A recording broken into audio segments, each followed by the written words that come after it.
जन्नत को कब्जे में रखने वाले आमिलों और पीरों फकीरों और जन्नत के कब्जे में आए हुए इंसानों की दुनिया की ये कहानी आपके लिए नई नहीं होगी।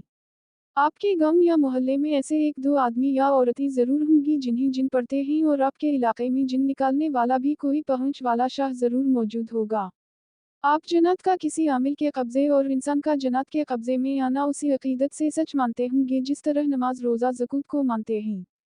ये एक पुरस्कार दुनिया है जिसमें जिन्नों और इंसानों के ताल्लुकात पैदा हो जाते हैं। आज आपको उसी दुनिया की एक कहानी सुना रहा हूँ। मुझे रोका गया था कि मैं इस पुरस्कार और ख़तरनाक दुनिया में ना जाऊँ, क्योंकि मेरी थानेदारी नहीं चलेगी। मेरे थाने के इलाके के एक गांव का नंबरदार और दो आदमी थाने में मुझे ये बताने आए कि एक खड्ड में एक आदमी की लाश पड़ी है और वो इसको जानते थे। इसका नाम अनवर वर्मा था। किसी पर जनात या किसी भी कस्म का आसिफ का कब्जा हो जाए, अनवर वर्मा इस जिन या आसिफ को हाजिर करके भाग जाने पर मजबूर कर देता था। मशहूर था कि इसके कब्जे में बड़े बड़े खतरनाक जनात हैं और एक नाग भी इसके कब्जे में है जिसकी उम्र 100 साल से ऊपर है। ये अकीदा भी मौजूद है कि जब सांप की उम्र 100 साल तक हो जाती है तो वो इंसान की शक्ल इख्तियार कर लेता है, और बाज़ जनात भी इंसानी शक्ल इख्तियार कर लेते हैं। ऐसे इंसानों की निशानी ये है कि वो अपनी पलकें नहीं झपकते। अनवर वर्मा के कत्ल की रिपोर्ट देने वालों ने मुझसे कहा कि उसे जनात ने मारा है। वो कहते थे कि जनात को कब्जे में रखने वाला हर वक्त खतरे में रहता है। इससे ज़रा सी भी बेअहतियाती हो जाए तो जनात उसे जान से मारकर इसके कब्जे से आज़ाद हो जाते हैं। उसका नाम अनवर वर्मा था और वो मुसलमान था, लेकिन अपने नाम के साथ हिंदुओं वाला नाम वर्मा भी लगाता था। मुझे बताया गया कि वो हिंदुओं, सिखों और मुसलमानों में यकसम मकबूल था, इसलिए वो हर मजहब का आदमी था। इसकी उम्र 30 और 35 के दरमियान थी। खूजी को मौका वारदात पर पहुंचने का पैगाम भेजकर मैं नंबरदार वगैरह के साथ लाश देखने चला गया। अनवर वर्मा एक खूबरू जवान आदमी था। रात की दरुम वगैरह ने लाश की दोनों टांगों और बाजुओं का बहुत सा गोश्त खा लिया था। चेहरा बिल्कुल ठीक था। मैंने सबसे पहले लाश के इर्द गिर्द जमीन देखी। ऐसी वारदातों में जमीन खामोश गवाह होती है। जमीन पर खोरों के अलावा भी कुछ ना कुछ मिल जाता है जिससे तफ्तीश में मदद मिलती है। मुझे ऐसी एक चीज मिल ही गई। वो थी टूटी हुई कांच की चूड़ियों के टुकड़े। ये बड़ा साफ इशारा था कि वारदात में औरत शामिल थी। जिस वारदात में औरत शामिल हो और औरत ने कांच की चूड़ियों पहन रखी हों, वहाँ चूड़ियों के टुकड़े जरूर मिलते हैं। उम्मन यही होता है कि औरत मुजाहमत करती है, उसी के नतीजे में एक दो चूड़ियां टूट जाती हैं।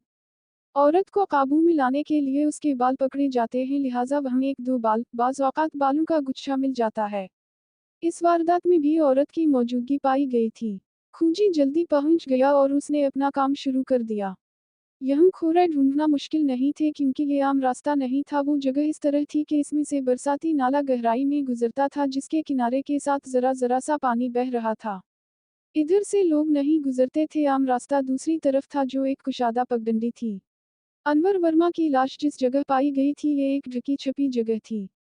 वहां पर मौजूद खोरा नंबरदार और इसके साथ आदमियों ने वहां घूम फिर कर मिटा दिए थे। इसके अलावा खोरों पर गीदड़ों के पंजों के निशान भी थे, लेकिन खूजी ने वहां से थोड़ी दूर मकतूल और एक औरत के खोरे ढूंढ लिए। औरत बरसाती नाले की तरफ से आई थी और इसके पाँव में गांव के मोची की बनाई हुई जूती थी। खबरों के मुताबिक ये औरत अकेली आ रही थी और बरसाती नाला पार करके खड्ड के करीब पहुंची थी। मकतूल के खोरे मिट्टी के एक टीले के साथ साथ वहां तक पहुंचे थे। मैंने मकतूल की लाश को अलट पलट कर गौर से देखा। इसके कपड़े फटे हुए नहीं थे, गर्दन पर साफ नीले निशान थे। उसे हाथों से गला दबाकर मारा गया था। लाश के इर्द गिर्द जमीन कच्ची थी। खूजी ने बताया कि यहाँ हाथापाई हुई है। इससे पता चलता था कि औरत ने अपनी इज्जत बचाने के लिए मुजाहमत की है। ये तो वाज़ेह हो गया कि कत्ल का बाइस औरत है। सवाल ये था कि औरत के साथ कौन था या कौन आ गया था जिसने मकतूल को कत्ल किया और औरत को बचा कर ले गया। सवाल ये भी पैदा हुआ कि इसने औरत को बचाया होगा या जबरदस्ती अपने साथ ले गया होगा।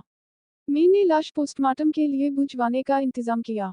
मकतूल का गांव वहां से 1 मील दूर था। इसके घर वालों को अभी पता नहीं चला था कि वो कत्ल हो चुका है। नंबरदार और इसके साथ के दोनों आदमियों ने मुझे कहा, देखिए जनाब, आप पुलिस अफसर हैं, हमसे ज्यादा बेहतर जानते हैं। लेकिन हम अब भी आपको यही मशवरा देंगे कि इस वारदात पर मिट्टी डालें। ये जिन्हों की कारस्तानी है। और मुझे चंद साल पुराने एक कत्ल की कहानी भी सुना दी। आखिर में कहा कि इस थानेदार को बहुत परेशानी उठानी पड़ी थी और उसने तफ्तीश रोक दी थी। और कहा कि ये वाकई जनात की कार्रवाई है और हम जनात को नहीं पकड़ सकते। मैंने इस कहानी की तरदीद ना की, क्योंकि ये लोग सुनी सुनाई और मन घड़त कहानियों को सच माना करते थे। मुझे मालूम था कि थानेदार ने तफ्तीश से जान छुड़ाने के लिए मशहूर कर दिया होगा कि ये जनात की वारदात है। मैं मकतूल की लाश पोस्टमार्टम के लिए बुझूकर मकतूल के गांव चला गया। मकतूल की बीवी से मिला। इसकी औलाद सिर्फ 2 बच्चियां थी। बच्चियों की उम्रें 12 और 14 साल होंगी। बीवी को जब बताया गया कि इसका खावंद कत्ल हो गया है तो इस पर जैसे सख्ता तारी हो गया हो।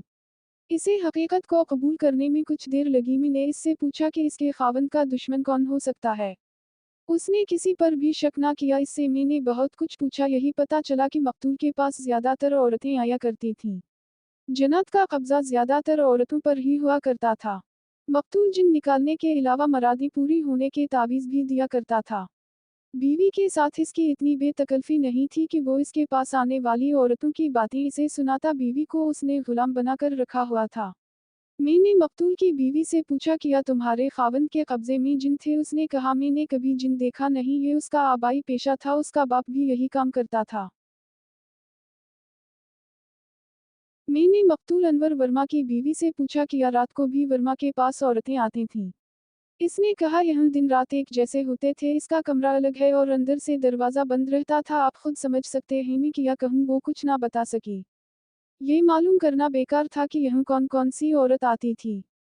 आजकल तो देहातों तक भी इल्म की रोशनी पहुंच चुकी है। इसके बावजूद अनवर वर्मा जैसे आमिलों और पीरों को लोग पहले की तरह मानते हैं और अपनी औरतें उनके पास भेजकर आंखें और कान बंद कर लेते हैं। वो तो फिर भी पसमानदगी का ज़माना था। इसके गांव में भी मुझे यही बताया गया कि मकतूल को जिन्होंने मारा है और ये कि मैं इस काम में ना पड़ूं। लेकिन मैं ऐसी अंधी अकीदत पर ज़रा सा भी हैरान ना हुआ। मैंने उन लोगों से कुछ भी ना कहा। मकतूल की बीवी से मैंने पूछा कि मकतूल घर से किस वक्त निकला था और घर में क्या बता कर गया था। बीवी ने कहा कि वो सूरज गुरूब होने से पहले निकला था और कुछ भी बताकर नहीं गया था। मेरे पूछने पर उसने बताया कि इसके साथ कोई औरत नहीं थी। ना उस वक्त इसके पास कोई औरत आई थी। थाने में जाकर मैं सोचने लगा कि कत्ल का बाइस क्या हो सकता है।